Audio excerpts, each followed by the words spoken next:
السلام علیکم. Special episode کے ساتھ آپ کی خدمت میں حاضر ہیں. عید تو ظاہر ہے کہ کل عید ہے اور آج چاند رات ہے، لیکن عید کے بعد سیاسی حالات میں کیا تبدیلی ہوگی؟ کیونکہ عید سے پہلے دو واقعات ہوئے. ایک تو وہ جو شوگر کی رپورٹ آئی اور جہانگیر ترین صاحب نے بھی آگے سے ریئیکٹ کیا، اور جبکہ دوسرا جو تھا وہ فانیہ ہوا. خیر وہ تو ایک ٹریجڈی تھی، اس کے اوپر تو ہم بات نہیں کریں گے. لیکن عید کے بعد کیا سیاسی منظرنامہ بننے جا رہا ہے؟ اور اسلام آباد آپ کو پتہ ہے سیاسی منظرنامے کا مرکز ہوتا ہے، اور ممتاز بھٹی صاحب ہمارے ساتھ موجود ہیں. بھٹی صاحب، نارملی ہم نے دیکھا ہے کہ ساؤتھ پنجاب کے جو سیاستدان ہوتے ہیں وہ پاور کریڈور میں ان رہنے کے لیے کوئی زیادہ حریت فکر کے مجاہد نہیں بنتے. کوئی اس لیے مجھے تو کوئی زیادہ انقلاب کی توقع نہیں ہے جناب جہانگیر ترین صاحب سے. تو کیا منظرنامہ بن رہا ہے سر اسلام آباد میں مستقبل میں عید کے بعد؟ دیکھیں، پہلی بات تو یہ کہ جہانگیر ترین اور چودھریوں والے چیپٹر کو بعد میں ڈسکس. نمبر 1، پہلے جو کابینہ کے اندر لڑائی پڑی ہوئی ہے، یہ پہلا چیلنج ہے عمران خان کا. دیکھیں، عمران خان ایک بندے کو ریکویسٹ کرتے ہیں، اسے کہتے ہیں جی مجھے یہاں پہ مدد کی ضرورت ہے، آپ کو میں لگاتا ہوں، آپ مجھے یہ چیز سیدھی کر دیں، اور اس کا نوٹیفیکیشن ہو جاتا ہے کسی بھی ادارے کے اندر یا وزارت کے اندر. اس کے بعد کابینہ کا اجلاس ہوتا ہے اور وہ لوگ بیٹھ کے کہتے ہیں جی کہ غیر نان الیکٹڈ جو آپ کے مشیر ہیں ان کی کابینہ میں تعداد میں اضافہ ہو گیا ہے، اور یہ جو ہے نا بالکل کام خراب کر رہے ہیں، اور ان کے اثاثہ جات بھی پتہ کریں، اور یہ کیا کر رہے ہیں، آپ الیکٹڈ لوگ ہونے چاہیے. اب یا تو اس پارٹی کا سربراہ فارغ ہے جس نے اپنی پارٹی کو پہلے اعتماد میں نہیں لیا، یا پھر وہ اس کا مطلب ہے کہ چون چون کا مربع ہو چکا ہوا ہے اور یہ لوگ آگے نہیں چلنے، جو کہ اپنے سربراہ کی بنائی ہوئی پالیسی کو، پارٹی سربراہ کے یا چیئرمین کی پالیسی کو کرٹیسائز کرتے ہیں سامنے اس کے بیٹھ کے، اور اس کے پاس کوئی جواب نہیں ہوتا. اور اس سے رزلٹ کیا آتا ہے کہ وہ جو نان الیکٹڈ پرسن جو بھی کوئی ہے اس کو اگر منت کر کے لگایا گیا تو وہ کہے گا یار میرے مطلب یہ تو سیدھی سیدھی دشمنی ہے نا، کہ آپ نے ایک بندے کو ذلیل کروا دیا، خجل کروایا، اور آپ سامنے بیٹھ کے کروایا. اچھا، پھر آپ نے کہا جی آپ یہ کریں اسائنمنٹ، اور آپ نے ایک چوہا اس کے پیچھے اور چھوڑ دیا. تو یہ جو ساری صورتحال ہے اس کو رضوان رئیس صاحب فائنلی کنکلوڈ ہونا ہے. کیبنٹ کے اندر جو لڑائی جاری ہے اس کو کسی نتیجے تک پہنچنا ہے، نمبر 1. نمبر 2، یہ جو فیکٹر ہے چودھریوں والا، دیکھیں چودھریوں کے سیاسی مستقبل کے اوپر جو ہے وہ حملہ کیا گیا ہے. بھٹی صاحب ایک منٹ، آپ یہ کہنا چاہ رہے ہیں کہ جو انفارمیشن کے ایک ایڈوائزر آئے ہیں، ظاہر ہے آپ کو بھی پتہ ہے، مجھے بھی پتہ ہے، اور ان کے آتے ہی وہ جو ہے شہباز گل کا نوٹیفیکیشن ہو جاتا ہے. اس سے پہلے شہباز گل جو ہے وہ نامعلوم پوسٹ پہ کام کر رہا ہوتا ہے، اس کے بعد باقاعدہ اسے اسسٹنٹ کا دے دیا جاتا ہے. آپ کا شاید اشارہ اس طرف تھا. نہیں، میں ایک اس سے بڑی بات کہہ رہا ہوں. میں یہ کہہ رہا ہوں رضوان علی صاحب، میں کسی کا نام نہیں لے کے کہہ رہا، یہ پہلے دن سے ہو رہا ہے کہ ایک بندے کو ایک کام پہ لگایا جاتا ہے، اس بندے کے پیچھے ایک بندہ لگایا جاتا ہے، پھر ان دونوں کے پیچھے ایک اور بندہ لگایا جاتا ہے. یہ عمران خان صاحب کا وتیرہ بن گیا، اور وہ ٹرسٹ نہیں کرتے ہیں بنیادی طور پہ کسی ایک شخص کے اوپر. اسائنمنٹ اسے دیتے ہیں اور پھر یہ پورا بندوبست کیا جاتا ہے کہ اس کو کام نہ کرنے دیا جائے. یہ ایک دفعہ نہیں ہوا، یہ بہت دفعہ ہوا. یہ فردوس عاشق کے ساتھ بھی ہوا، باقی منسٹریوں میں بھی ہو رہا ہے، ایون وزارت قانون کے ساتھ بھی یہی ہوتا رہا کہ ایک کو ادھر سے لگا دیا، ایک کو. تو بیسیکلی اس طرح سے گورنمنٹ چلانا کافی مشکل ہوتا ہے، اور یہ کوئی آسان نہیں ہے. دوسری بات یہ، ابھی بھی جو آپ بات کر رہے ہیں یہ بھی اسی میں آتا ہے، جو آپ ذکر کر رہے ہیں کہ انفارمیشن میں آپ نے باجوہ صاحب کو لگایا، باجوہ صاحب کے ساتھ شبلی فراز لگایا، شبلی فراز اور باجوہ صاحب کے پیچھے شہباز گل لگایا، پولیٹیکل ایڈوائزر بنا گئے. تو پھر ان دونوں کو لگانے کی کیا ضرورت تھی؟ تو یہ اسی طرح فردوس عاشق کے ساتھ ہوا تھا. اور یہ جو ساری چیزیں ہوتی ہیں، یہ بنیادی طور پہ آپ کی یہ جو ماڈل آف گورننس ہے کہ بندے دے پیچھے بندہ لا دیو اور کسی بندے نو کام تے نہ لاؤ، یہ پاکستان جیسے ملکوں کے اندر نہیں چلتا. اور جہاں پہ چیزیں ڈیولپ کرنے کی ضرورت ہوتی ہے، انیشیٹوز لینے کی ضرورت ہوتی ہے، جس بندے کو بھی آپ منسٹر لگاتے ہیں اس کو انیشیٹو لینے کی ضرورت ہوتی ہے. تو یہ صرف ایک باجوہ صاحب کی آپ نے نام لے دیا، ان کے صرف معاملہ نہیں ہے. بابر اعوان، زلفی بخاری، یہ شہباز گل سمیت بہت سارے ایسے لوگ ہیں جو نان الیکٹڈ ہیں. یہ بنیادی طور پہ کیبنٹ کے اندر سب کی بات ہوئی. اچھا پھر دوسری جو بات ہے, آپ نے حملہ کیا, یعنی کہ آپ کے الائز ہیں چودھری اور ان کے جو بیٹا ہے اس کے پولیٹیکل فیوچر کے اوپر آپ نے ان کے سٹرائک کر دیا. وہ ان کا پولیٹیکل فیوچر ہے مونا سلائی, تو اس کے اوپر آپ نے جو ہے وہ سٹرائک کر دیا. پھر آپ نے جہانگیر ترین جس نے یہ سارا تانا بانا بن کے آپ کو دیا تھا, دیکھیں سبسڈی آپ کی گورنمنٹ نے دی, گورنمنٹ کے بندے کو جو آپ کا وزیر اعلیٰ پنجاب ہے اس کے خلاف ایف آئی آر رجسٹرڈ نہیں ہونی, اور ہونی ہے تو جہانگیر ترین کے خلاف ہونی ہے. تو پھر اس کے اوپر بھی اس کے لوگ بولیں گے, اور کچھ لوگ پہلے بھی بول پڑے تھے. اب انہوں نے گیم یہ کھیلی کہ ان لوگوں کو بلا کے ملے, ان کو مطمئن کیا اور دوبارہ یہ کٹا کھول دیا, ٹائم گین کیا, اور اون کو بھی لگایا, اون کیا نام ہے اس کا, چودھری کو, کہ جی جو لوگ جہانگیر ترین کے قریب تھے یا ٹکٹ جن کو پنجاب میں ساؤتھ میں انہوں نے دیے تو ان کو بلا کے مجھ سے ملاقات کروائیں, اور وہ لوگ آتے رہے, ملاقاتیں کرتے رہے پرائم منسٹر سے. پہلی دفعہ انہوں نے دروازے کھولے. اچھا تیسری بات یہ ہے کہ مولانا فضل الرحمان کو جس طرح سے خاموش کرایا گیا تھا, اس سے جس ایشو کے اوپر خاموش کروایا گیا تھا, اس کے بعد اس سے بڑا ایشو ابھی جو کیبنٹ کے اندر آ گیا, اور اس میں ایک خبر باہر بھی آ گئی جو قادری صاحب نے لیک آؤٹ کر دی, اس کے اوپر ان کی کلاس بھی ہوئی کہ جی 6 وزیروں نے اس معاملے کی یہ جو قادیانیوں والا ہے اس کے حق میں بولے ہیں. تو یہ بھی ایک بہت بڑا تحریک کا جو ہے وہ مواد ہو سکتا ہے. اور پھر یہ آپ کی گورننس کا حشر ہوا ہے, اور جس طرح سے صوبوں کے ساتھ پیپل پارٹی کے ساتھ آپ کی لڑائی پڑی ہوئی ہے, اپوزیشن کے ساتھ پہلے دن سے کوئی سیٹلمنٹ نہیں ہو پا رہی, تو فائنلی پولیٹیکل ڈائنامکس اپنی ہوتی ہیں. آپ نے بوجھ ڈال رکھا ہے کہ جی آپ کو جو ہے وہ پکا کے کھلایا جائے, حکومتوں کو پلا. دیکھیں نا, کوئی آپ کے ساتھ, میں نے تو بہت پہلے ایک جملہ کہا تھا رضوان رئی صاحب, حالانکہ یہ دور ایسا ہے جس میں اپنے عزیز و اقارب کا جنازہ بھی دور تک لوگ کندھوں کے اوپر اٹھا کر نہیں لے کر جاتے, ایمبولینس بلائی جاتی ہے. تو اب کتنا عرصہ سیاسی جنازہ اور کوئی اس کو اٹھا کے کندھے پہ چلتا رہے اور طویل عرصہ چلتا رہے, یہ ممکن نہیں ہوتا. جہاں پہ مسائل اس طرح سے کمپلیکیٹ ہو رہے ہیں, ملٹی پلائی ہو رہے ہیں, اور چیلنجز بڑھ رہے ہوں انٹرنل ایکسٹرنل, اور آپ کی معیشت جو ہے وہ نیچے جا رہی ہو, یہ پاسبل نہیں ہوتا کہ آپ کو کندھا دے کر بہت دور تک 7,96,000 مربع کلومیٹر پاکستان کا رقبہ ہے, جی پی کے اپنے ڈائنامکس ہے, کشمیر کے اپنے ہیں, کے پی کے اپنے ہیں, بلوچستان کے اپنے ہیں, چیلنجز بھی اپنے اپنے ہر جگہ کے, تو آپ ایڈریس نہیں کر پا رہے, یہ بڑا کلیئر ہے.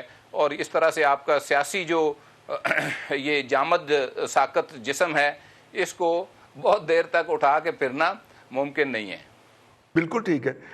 بٹ اپنا پروفیسر میں کہ پنڈی پٹیاں دے وچ اسی تھوڑا جہا تہانوں ہی سینڈوچ بنا دی.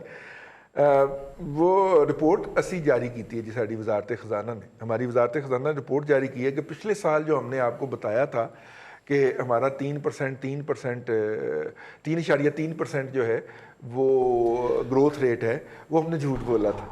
ہمارا 10.9% تھا, اور اس دفعہ ہم تقریباً 1.8 یا 2.1% نیگیٹو گروتھ میں جا رہے ہیں. میرا مطلب ہے کہ یہ کیا ہے, آپ کا وہی دکھ کہ حکومت سچ نہیں بول رہی.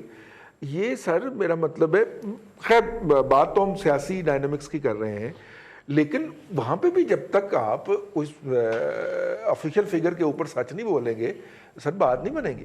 یار ایک تو یہ جو ممتاز بھٹی ہے نا, اس نے اتنے سلیقے طریقے سے پوسٹ مارٹم کر دیا سیاست کا کہ عید کے بعد کیا ہونے جا رہا ہے. میرا خیال تھا یہ کہیں گے عید کے بعد تو ٹرو مرو ہونے جا رہا ہے. اچھا, لیکن انہوں نے تو توڑ مروڑ کے یہی ثابت کیا ہے جو میں ڈیلی روتا ہوں. اور آپ جیسے دوست جو حکومت کے بڑے قریبی ہیں, اور یہ ارسلان بھٹی جیسے دوست سیکھ پا ہوتے ہیں کہ میں کیوں کہتا ہوں یہ جھوٹ بولتے ہیں. اب میں جھوٹ کو سچ تو کہہ نہیں سکتا. اب جو آپ نے فگرز بتائے ہیں اس کو دیکھ لیں, اب بتائیں اس پہ کیا کیا جائے. لیکن میں ایک عرض کروں, دونوں بٹیوں کی نظر اور آپ کی نظر بھی کہ عید کے بعد جو آپ کہتے ہیں نا کیا ہونے جا رہا ہے, عید کے بعد کچھ بھی نہیں ہونے جا رہا. کوئی دمادم مست کلندر والی سچویشن نہیں ہے. ہمارے محترم حکمران جو اب ہیں, جتنے ان کے مامنین کرام ہیں یا جتنی ناظرین کرام ہیں, ان سب کی باریاں آنی ہیں, کیونکہ ہماری اس حکومت کے 12ویں کھلاڑی بہت زیادہ ہیں. ہر ایک کو باری دینی ہے اور بعد میں ہر ایک سے عدم اعتماد کرتے ہوئے اس کو ٹانگ بھی کرنا ہے. میں ایک تشریف پہ ایک ٹانگ بھی مارنی ہے. مطلب ٹانگ کیا یار کیوں نہیں کہتے ٹھڈا مار کے نکالنا ہے ٹانگ تو. اچھا اب مسئلہ کیا ہے؟ میں یہ جانتا ہوں کہ جب مجھے آپ نعیم مسعود کو امام مسجد لگائیں گے تو وہاں میرا خطبہ اور ہوگا. آپ دن نیوز پہ بٹھائیں گے تو میرے ارشادات عالیہ اور ہوں گے. آپ کے سامنے معاشیات کی پیشی ہوگی تو میری گزارشات اور ہوں گی. لہٰذا جب آپ وزیر اعظم بن جاتے ہیں، آپ کی کپتانی کا سناریو بدل جاتا ہے، تو آپ کو تدبر اور حکمت سے کام لینا ہے. آپ نے اگر سیکھنا ہی نہیں ہے یار آصف علی زرداری سے، آپ نے اگر سیکھنا ہی نہیں ہے میاں نواز شریف صاحب سے، اب سیکھنے کے دونوں پہلو ہیں. ان کی ہسٹری میں جو برے کام تھے ان سے سیکھیں کہ وہ نہیں کرنے، جو ان کی ہسٹری کے اچھے کام تھے ان سے سیکھیں کہ یار یہ NFC ایوارڈ والے کام اچھے ہیں، یہ سڑکیں بنانا اچھا ہے، اس سے عوام خوش ہوتے ہیں. آپ اس چیپٹر کو پڑھنا ہی نہیں چاہتے، پھر آپ کے پاس ماڈل کون سا ہے؟ آپ نے ہندوستان کو پڑھنا ہے، آپ نے نیپال کو پڑھنا ہے، آپ نے بنگلہ دیش کو پڑھنا ہے. آپ سب سے پہلے خود پڑھیں، پاکستان کی ہسٹری پڑھیں. آپ بات برطانیہ سے شروع کرتے ہیں. دیکھیں حکمت اور تدبر یہ کہتے ہیں کہ آپ ایک بندے کے ساتھ چلے ہیں تو پھر چند دن چلیں، وہ اس کو اگر آپ ترین سمجھتے ہیں تو بہترین بھی سمجھے اور فٹافٹ بدترین نہ سمجھے. دیکھیں احسان فراموشی بھی ایک جرم ہے.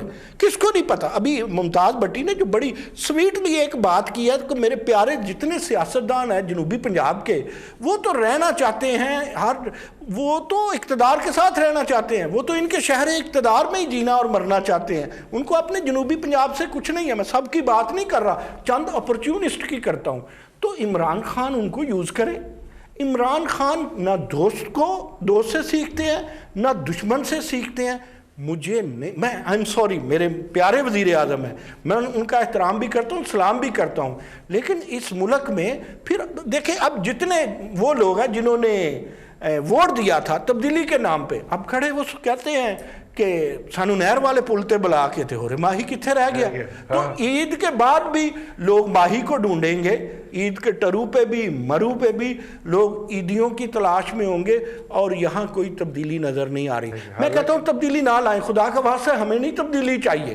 اب تو جو PTI کے معصوم ورکر ہیں انہیں بھی تبدیلی نہیں چاہیے. جو ہے اسے بچا رہنے دینا چاہیے. جو روایات ہیں انہیں پروان نہیں چڑھا سکتے تو مینٹین رکھیں.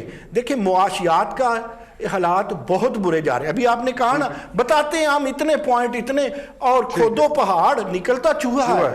ٹھیک بٹی تو صاحب، یہی ہم پہاڑ کھودیں گے عید کے بعد بھی ٹھیک چوہا ہی نکلے گا. بٹی صاحب عید تو بعد کوئی چینج سیاسی منظرنامے دے رئیس صاحب دیکھیں جن کی آپ کے دوست چودھری صاحب چلے گئے ہوئے عدالت میں، اور جی بالکل وہ چلے گئے ہیں، ان کے عید کے بعد ان کی وہ ہو جائے گی، اس کے اوپر ہیئرنگ بھی ہوگی. مسئلہ یہ ہے کہ کیا یہ حکومت سیاسی ہے اور کیا اس کو سیاسی لوگ چلا رہے ہیں؟ کیا ان کو سیاست کی سوجھ بوجھ ہے؟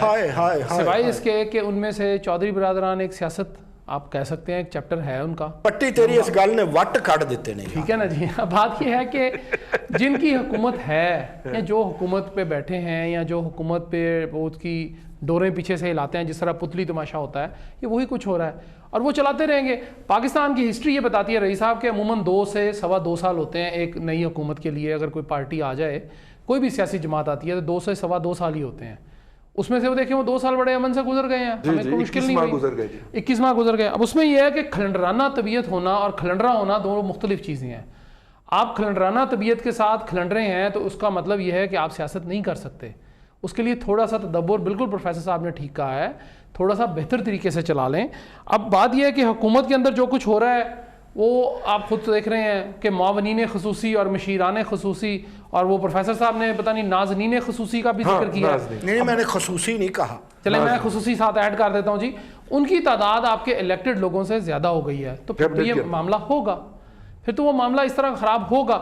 لیکن ان ساری باتوں کے باوجود یار وزراء کو مشیروں کے نام نہیں آتے جو سیزن نہیں، ہمیں بھی نہیں آتے جی. انہیں پتہ ہے چیچو کی ملیاں تو آیا ہے، بدو ملی تو آیا ہے. بالکل ٹھیک ہے، ہمیں بھی نہیں پتا جی. پنجاب میں بھی یہی حال ہے ہمارا. ہم بھی خاصے جو ہے نا، کچھ شاید عمر کا تقاضا بھی ہو گیا، ہمیں نہیں یاد رہتے اب نام ان کے.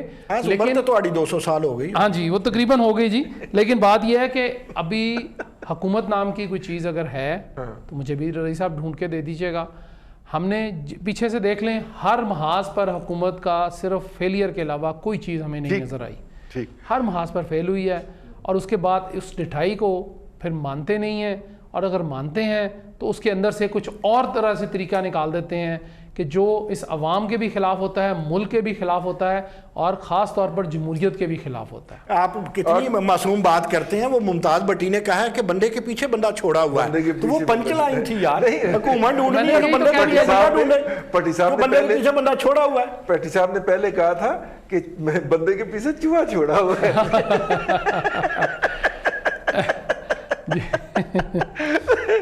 وہ جو مطلب چوہا رپورٹ سمجھتے ہیں نا جی آپ، مطلب ہمیں یاد ہے کہ ہم کسی ڈیولپنگ سٹوری پہ ہونا تو اندر سے کیا خبر آ رہی ہے، چوہا رپورٹ کی آ رہی ہے نا، تو وہ انہوں نے جی چوہا چھوڑا ہوا ہے۔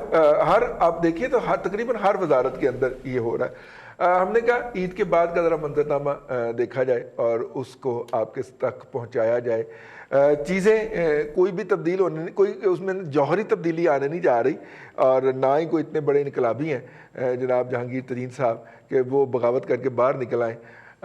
کچھ بھی نہیں ہوگا، چیزیں ایسے ہی چلیں گی، بس تھوڑا سا اوپر نیچے ہو سکتا ہے، اور کوئی ایک دو گرفتاریاں ہو سکتی ہیں، نیب کچھ متحرک ہو سکتا ہے، کیونکہ نیب کو کہا گیا ہے کہ تن کے رکھنا ہے۔ آج کے لیے اتنا ہی، کل پھر ریگولر پروگرام کے ساتھ آپ کی خدمت میں حاضر ہوں گے۔ اپنا خیال رکھیے گا، اللہ حافظ۔